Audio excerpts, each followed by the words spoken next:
Hey guys, Zach with Joker's Trains. So in today's video, we're going to take a look at the brand new Lionel Legacy Burke.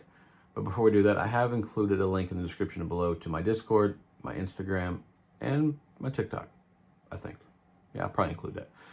They're all free to join. Just follow along. You can see more content than I post on here. So, that being said, let's go ahead and jump into this video. This engine's pretty cool, so without further ado, this is the brand new Lionel Legacy Burke, Berkshire, Berkshire, whatever you want to call it. I'm going to call them Burks because whatever I call them, somebody's going to say it's the wrong name. So we're going to go with Burke, right? All right, so this technically was cataloged 2024 Volume 1 catalog from Lionel this year. Now, when I say technically, that's because this engine right there, you can see it, technically was not in the catalog. Yes, Burks were in the catalog. This is a custom run done by Mr. Muffin. Buddy of mine, John Retro Mikado 69 on Instagram, he had this idea to contact Mr. Muffin about getting this custom run done. Now, the funny part about this engine is a 759 nickel plate Burke, kinda, sorta, pretty much.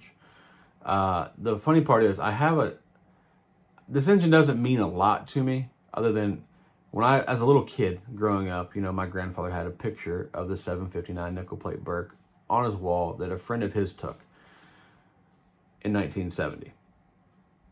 Or was it 71? I don't know. I'll include that picture now. So I always saw this engine, right? So I've always said if Lionel made a 759 nickel plate Burke, I would buy it. Well, lo and behold, my buddy John had the custom run made, and I bought it. Little did I know, there was a whole lot of history to this engine that I had no earthly idea about. I just thought it was a nickel plate road 759 Burke. It is. Kind of. Ish. So, I'm going to give you guys a brief little history of this engine, and by no means am I an expert on the history of this engine, so I just did a quick little Google search and just read some shit off the internet. So, let's take a look at what that says right now. So, this engine has quite the extensive history of a lot, right? Obviously, it was a revenue engine for the nickel plate road, naturally, It didn't just appear to run. It didn't just show up on Earth to run excursions, which it did. It run a lot of excursions. So it did, in fact, run a lot of excursions. And I'm not going to talk about all of them. We'll talk about one, 1969. 759 was painted blue and gold, and it was taken to Omaha, Nebraska as part of the 100th anniversary of the driving of the Golden Spike. Now, that train was called the Golden Spike Centennial Limited.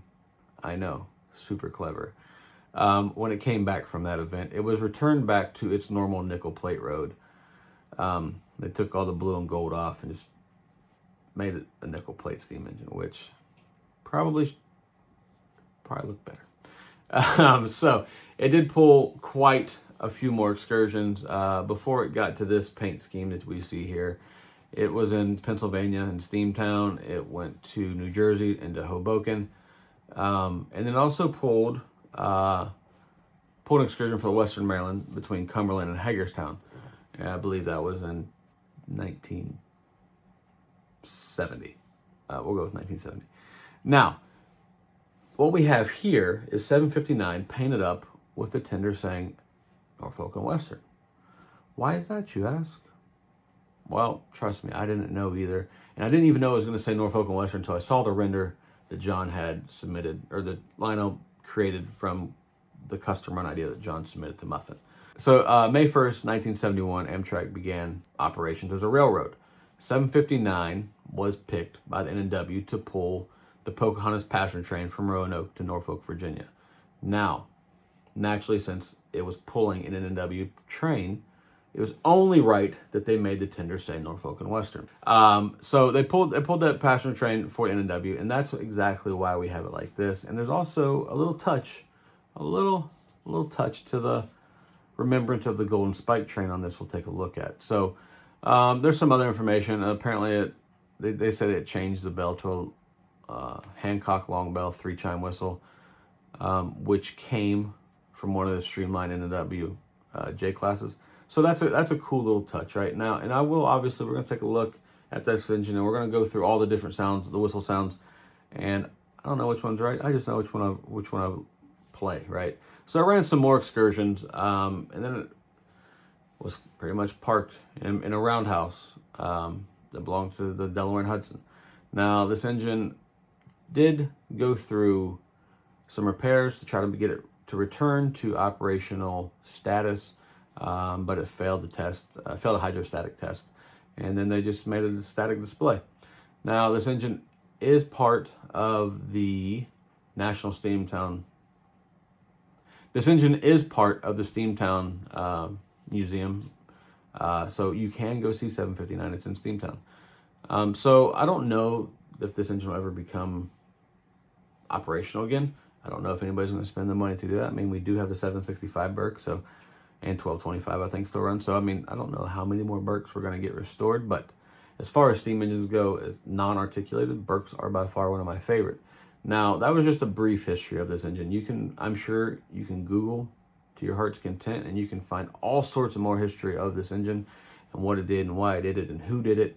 That's just not, it's not me. I just give you a brief little history of why we have an N&W Berk, because some people that have left comments on some of my social medias say they can't find any history or any information on an N&W 759 Berk. Well, that's because they didn't have any. It was just this one that they repainted to pull their last Pocahontas passenger train. So, without further ado, we will spin the camera around, turn this thing on, make some noise. You know, we'll do all the things, right? So you can check this engine out. This is a custom run. So if you are looking to get one, I do know for a fact that there was only 40 of these engines produced. So if you want one, I suggest you get off your ass, call Muffin, see if you can't get a custom run 759 Berk. Naturally, there's a lot of great options for Berks that are coming out right now from Lionel from this catalog. You have the Polar Express, the nickel plate, Pierre Marquette, that badass 777, the blue and silver one. There's a lot of great Berks that are out right now. So by all means, it's the Christmas season. Treat yourself. Go buy a Berk. I don't care what road name. Get the custom run Erie from Muffins.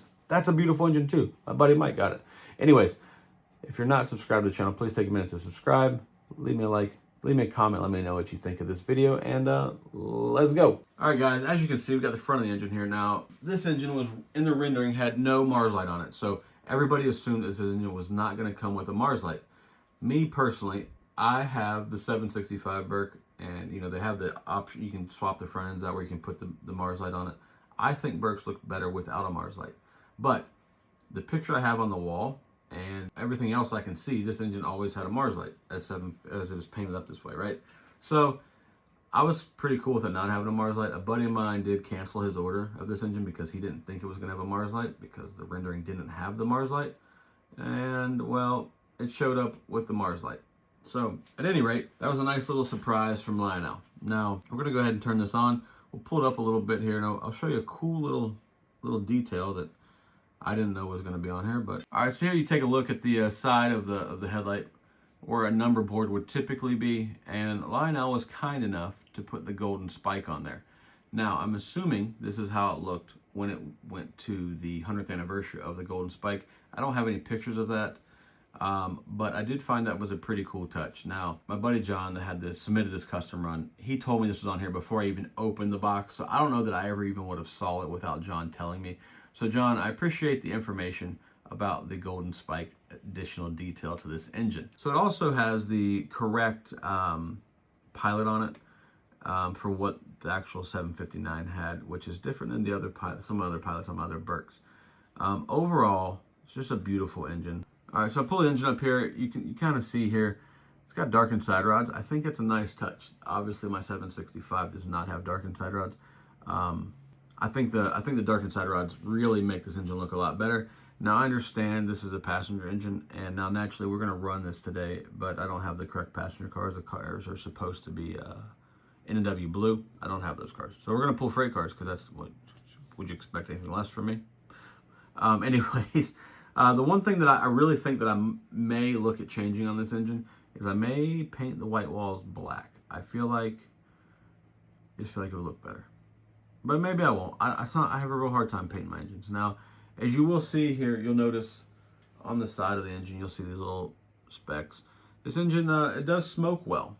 Now, might be because I might have overfilled the smoke. Might be why it's spitting and sputtering some smoke out a little bit. But it's fine.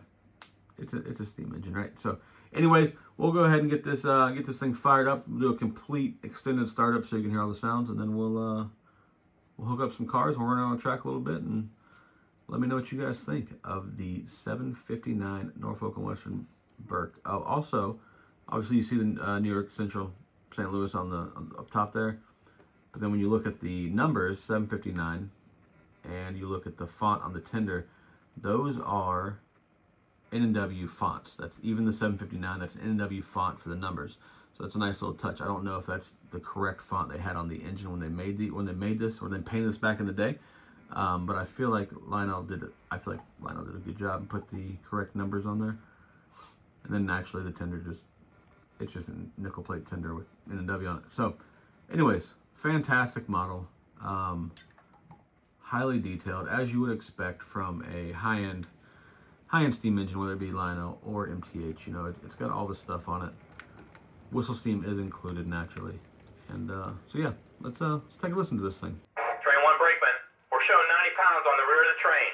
Take out 20 for initial terminal brake test. That's a roger. 20-pound reduction given. Checking for leakage. Out. Roger, showing 20 pounds.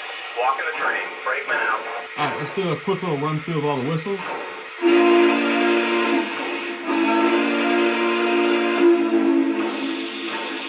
Now, I don't know what all these whistles are, so I'm sure some of you guys will fill me in the comments, but that one's not bad.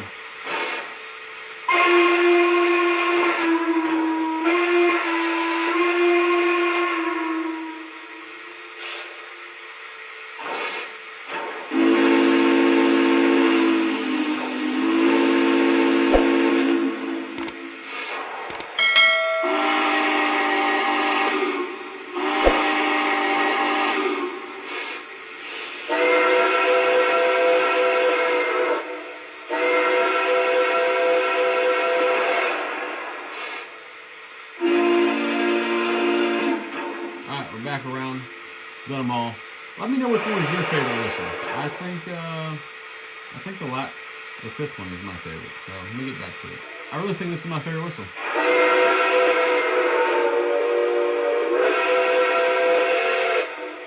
Now, as you guys know, I get pretty pissy about the marker lights. I feel like these marker lights are a lot better. So, Lionel, we're headed the right direction. You're almost there. So let's hook this thing up with some cars and we'll run around, and we'll get out of here.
inside the register book. Out. All right, guys, that'll do it for this video. Again, another nice engine from Lionel. Now, I know I don't typically like the newer stuff with the laser beam marker lights, but I feel like this engine doesn't look quite as terrible. It's not quite as laser beamy as some of my other steam engines that I have gotten recently from Lionel. Great engine, runs fantastic, has some really cool details on it that match the history of the engine, and you know, I have an N&W Berk, so it's pretty cool. Now, like I said, if you guys are wanting to get one of these models, you can call Mr. Muffin's Trains. He may still have some. There were only 40 of these produced, and I would assume that most of them were already bought off a pre-order, but he may have one or two left over. You never know. So contact Mr. Muffin Trains and see if you can get one. He also did a custom run Erie Berk, like I said. So with that being said, Lionel nailed this engine. Sounds great, runs great, smokes great. I did overfill the smoke unit when I first got it, so it took me a while to burn all that shit out. But now it's starting to actually smoke pretty good, and I'm not quite so worried about it. But anyways, thanks you guys so much for watching. Please like the video, subscribe if you're not already subscribed, click the bell. I do stream every Sunday, 7 p.m. And leave me a comment. Let me know what you guys think. So until next time, you guys have a great Thanksgiving, and I'll holler at y'all next video. See ya.